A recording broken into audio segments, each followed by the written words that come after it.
The notice had been posted on the board outside the territorial land office in Moose Jaw for 3 weeks before she saw it. She had walked past it twice without looking. The third time, she stopped. It was not long. Whoever had written it had done so without wasting paper.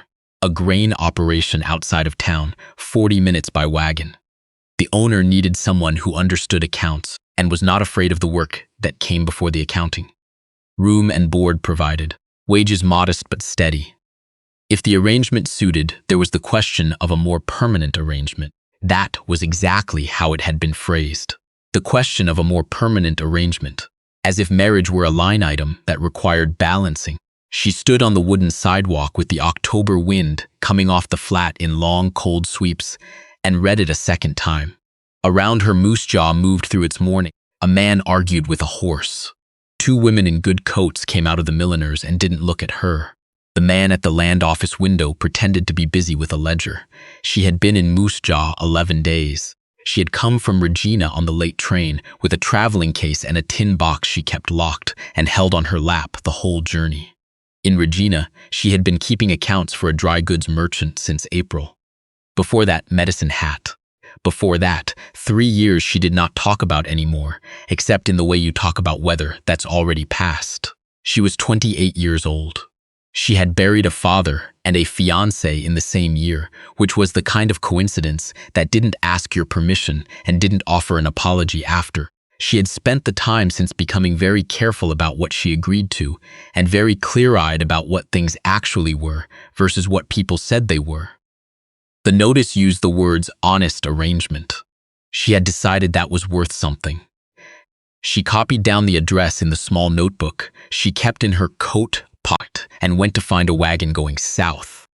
The man who had written the notice was standing at the fence line when the wagon dropped her at the road's end. He was looking at the field and not at her, or not yet, though she was close enough that he must have heard the wagon. He had his hands on the top rail and his attention on something in the middle distance, the way a person looks when they are trying to work out a problem that doesn't resolve itself into language. She picked up her traveling case and walked toward him. The farm came visible as she came down the lane. A house, 2-story, with a porch that needed repainting. A long barn, well-built, newer than the house. 3 granaries in a row, the third one newer than the first 2. Someone had been expanding, then stopped. The yard was tidy in the way of a man who kept things functional, without caring about appearances. Nothing decorative, nothing extra. She stopped a few feet from the fence. He turned, not quickly. He completed the motion first, whatever he'd been looking at, gave it one last look, and then turned. He was perhaps 40, perhaps 45.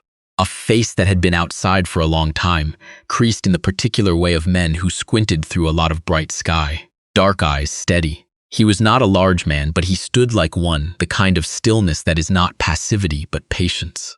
He looked at her the way you look at a weather system that is still a few miles off, gathering information, not hostile, not warm.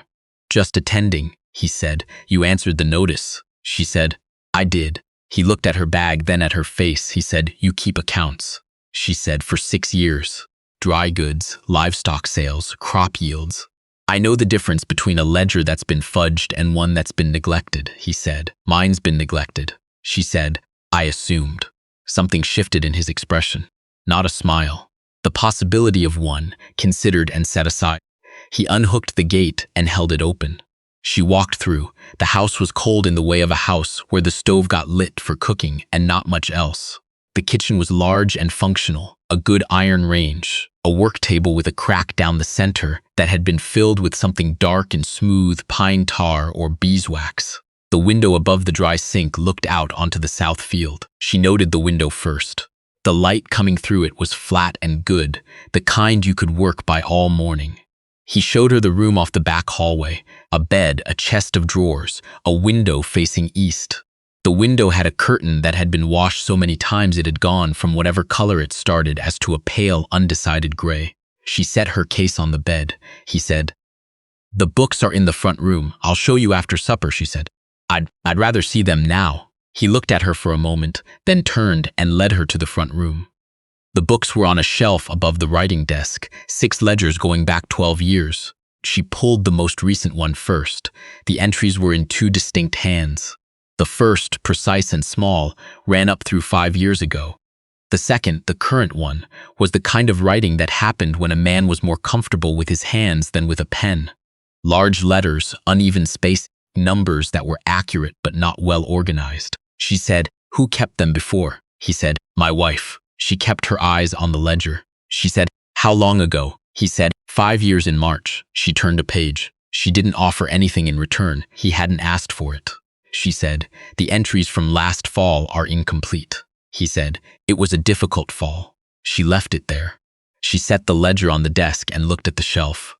5 years of incomplete accounts, gaps where the numbers should be continuous, columns that trailed off in the middle of a season.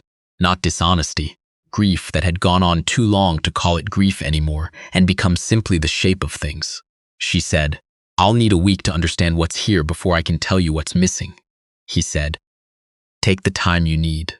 Supper that evening was bread and cold meat and coffee. He had made it himself efficiently, without apology. She set the table while he sliced the bread, and it was not awkward exactly. More like two people navigating a small space where the furniture had not yet been rearranged to make sense of two. There was a hand, a young man named Sefton, who came in from the bunkhouse and took off his hat and nodded at her without ceremony and sat down at the end of the table.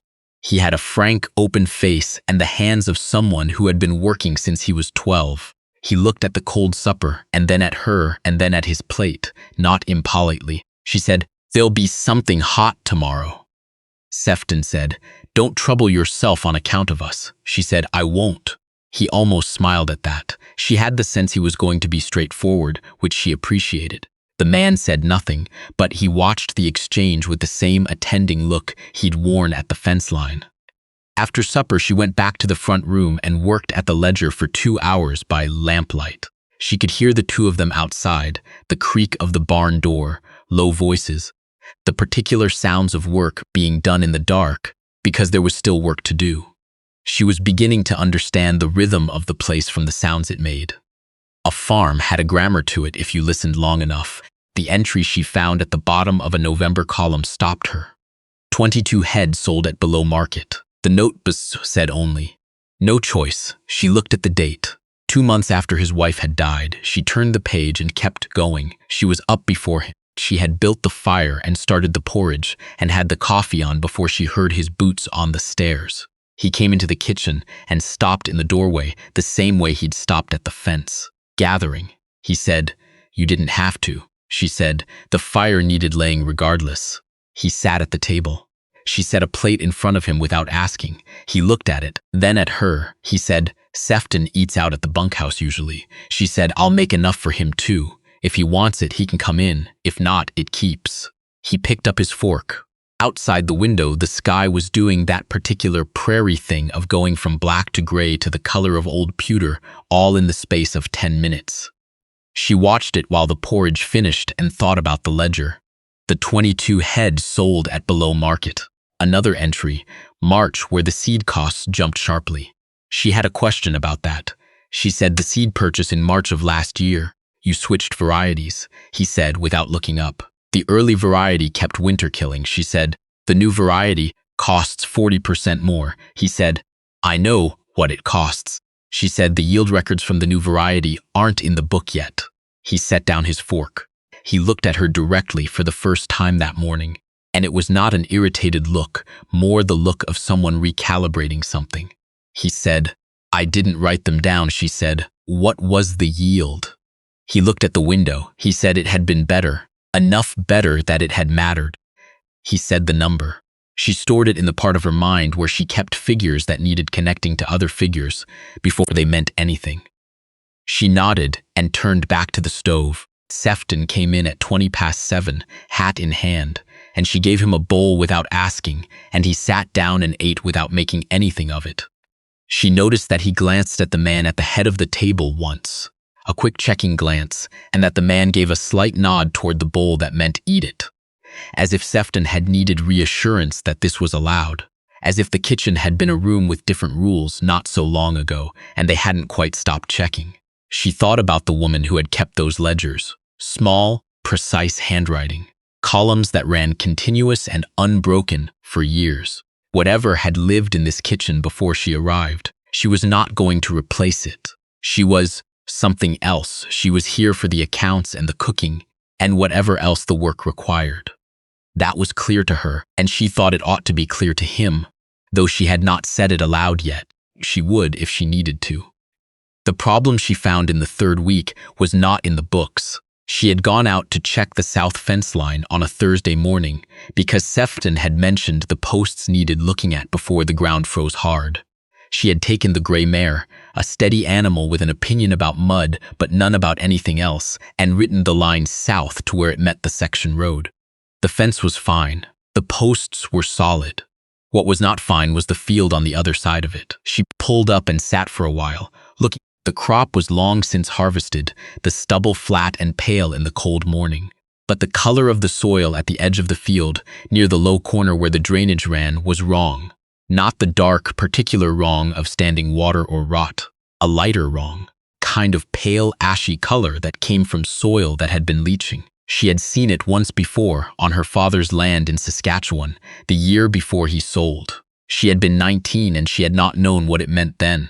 She knew now. She rode back and found the man at the near granary. She said, "How long has the low corner been draining that way?" He straightened up. He looked at her. "Then south, though you couldn't see the corner from here." He said, "What way?" She said, "The soil along the south drainage is losing something. The color's wrong. I want to see your crop reports from the last 4 years, not the ledger, the actual reports. Whatever you have from the grain elevator." He was quiet a moment. He said, "They're in the writing desk, drawer on the right." She said, "I know where the desk is." She went inside. The elevator reports were in a folder in the right drawer, each season on a separate page, the yield figures and the grade assessments. She spread them on the desk and looked at them in order. 2 years ago, the grade had dropped. Not dramatically, not the kind of drop that made anyone call a meeting, just one step down. The kind of thing a man absorbed as a bad year and moved past. Last year it had dropped again. Same step, same quiet distance. She sat with that for a while. Then she put on her coat and went back out. He was still at the granary. She said, "Has anyone tested the soil at the south corner?" He said, "No." She said, "The grade's been dropping for 2 years. One step, then another. That's not weather." He said, "I thought it was the variety adjustment period." She said, "It might be. But the color of that soil isn't a variety problem. Something is moving through the drainage and taking the topsoil structure with it." She paused. "There's a clay pan somewhere under the low corner that's redirecting the water instead of letting it drain through. The water's moving laterally and pulling fine soil particles with it. It'll keep going until the corner won't grow anything." He looked at her. She said, "I've seen it, on my father's land." By the time he understood what it was, the corner was clay to the surface. He said, "How do you fix it?" She said, "You tile it. Ceramic tile, laid in a herringbone pattern, deep enough to redirect the drainage down instead of sideways." "It's a week's digging, maybe 2, he said. "It's November," she said. "I know. I'm telling you now so you can plan it for spring before the seeding." He looked south again. She waited. She had learned in 3 weeks that he was not a man who answered quickly, but that when he answered, he had considered it, which was worth more than speed. He said, "Can you show me what you saw?" She said, "Get your coat." They rode out in the afternoon. She showed him the corner and got down and crouched at the soil edge and pressed her hand into it and showed him the way the color changed. She showed him how the drainage line ran, the angle of it, where the water came from and where it went instead of where it was supposed to go. He crouched beside her and looked at what she was looking at. He had a way of looking at land that was similar to her way, patient and specific, not trying to see everything at once. He said, "My father tiled the north field." She said, "I saw it in the records. He did it right." He said, "I never thought about the south corner." She said, "It didn't look wrong until it did." He stood up. He looked at the field and then at her. He said, "What else do you see that I'm not looking at?" It was not a defensive question, it was a real one. She stood up too. She wiped her hand on her coat. She said, "The pasture rotation." He said, "What about it?" She said, "You're running them the same way your father ran them. I saw it in the oldest ledgers. Same 4 sections, same order. But the west section is getting lighter every year. You can see it in the grass height along the fence." He said, I've been meaning to rest it, she said. Rest it in spring. Put them through the north sections while the west recovers. 3 years and it'll be back. He looked west, toward the pasture she was describing. She had the impression of a man who had been carrying a set of problems for a long time and had gotten used to their weight, the way you get used to an ache that becomes part of the background of things. He said, "You got all that from the books." She said, "Some from the books, some from looking." He was quiet for a moment. Then he had picked up his horse's reins. He said, "Supper'll be late if we don't go back." She remounted. They rode back in the low amber light that came before the sun went into the flat. She didn't talk. She watched the land move past and thought about the clay pan and the drainage and the number she'd need to put in the ledger for the cost of tile and labor in spring. She was already laying it out in columns in the back of her mind, the way she always did when a problem had edges she could work with. Sefton brought his younger brother out from town in December to help with the repair of the barn's east wall, which had taken damage in a November windstorm. The brother's name was Aldridge. He was 18 and worked hard and talked more than anyone in that farmyard had talked in what seemed like years. He asked her where she'd come from, and she said Saskatchewan. He asked if she liked it here, and she said it was adequate.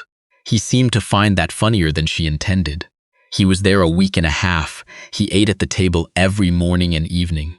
The kitchen got louder, which she had not expected to like as much as she did. Sefton watched his brother with the particular exhausted affection of older siblings everywhere. The last night before Aldridge went back to town, she made a proper supper. Roasted meat and potatoes and the dried apple pie she had been keeping the ingredients for since October. Aldridge ate 2 pieces of pie and said it was the best thing he'd eaten since their mother's kitchen. Sefton told him not to be dramatic. The man said nothing, but he ate the whole of his slice slowly, the way a person does when they want to make something last. After the boys went out to the bunkhouse, she washed up and the man dried. They had arrived at this arrangement without discussing it. She did not know exactly when it had started. He was thorough and quiet and didn't stack things wrong. He said, "Aldridge talks a lot." She said, "Yes." He said, "But he works." She said, "He works." He put the last plate on the shelf. He said, "It was good, the supper." She said, "The apples were from your cellar. I found them behind the winter turnips," he said. "I forgot they were there." She said, "People do." He hung up the drying cloth. He stood at the window above the basin for a moment, looking out at the bunkhouse where the lamp was lit. She turned back to the stove and found that there wasn't anything left to do. She dried her hands. She said, "Good night." He said, "Good night." She went down the hall. She lay in the dark and listened to the house and thought about the drainage problem, ran the tile figures again, checked her own math. The numbers held. They held the second time, too. She would write them out in the morning cleanly so he could look at them. She thought about the plate of pie and how he had eaten it slowly. She turned over in the dark. She was not unhappy. That was the thing she turned over the same way she had turned over the drainage problem. She held it up and looked at it from all angles, checking for error, for the place where the logic broke down. She could not find one. She was not unhappy. She thought that was worth knowing. The tile came in on the late March supply run. She had written the order herself in January and given it to him to place. And he had come back from town and said it was done without elaborating. When the wagon arrived, she was the one who counted the pieces against the order sheet, checking each size against the plan she had drawn out over the winter. Everything was correct. Sefton said, looking at the stack, that it was a lot of tile. She said, "It's a lot of drainage problem." He accepted that and went to get the spades. The 3 of them dug for a week. She and Sefton took turns with the man in the trench, working the hard April ground in shifts, the clay layer coming up in heavy dark slabs once they reached it. She had known, from pressing her hand into the soil in November, roughly where the clay pan would be. She had been off by 8 inches in one direction and accurate in the other 3. When the spade hit clay the second morning, she had gone in to look without being asked, and she had been right about the angle of it, the way it tilted southwest, redirecting everything. The man said when he saw it exposed, "I didn't know this was here." She said, "Your father probably didn't either." It built up slowly. He looked at the clay face in the wall of the trench. He said, 15 years. She said, "Give or take." He was quiet for a moment, looking. She could see him doing the accounting in his mind. Not dollars, the other kind.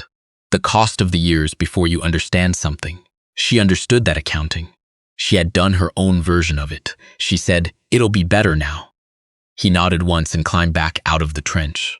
They laid the tile over 4 days. She had drawn the herringbone pattern over the winter on a piece of brown paper she'd found in the supply drawer, each section numbered.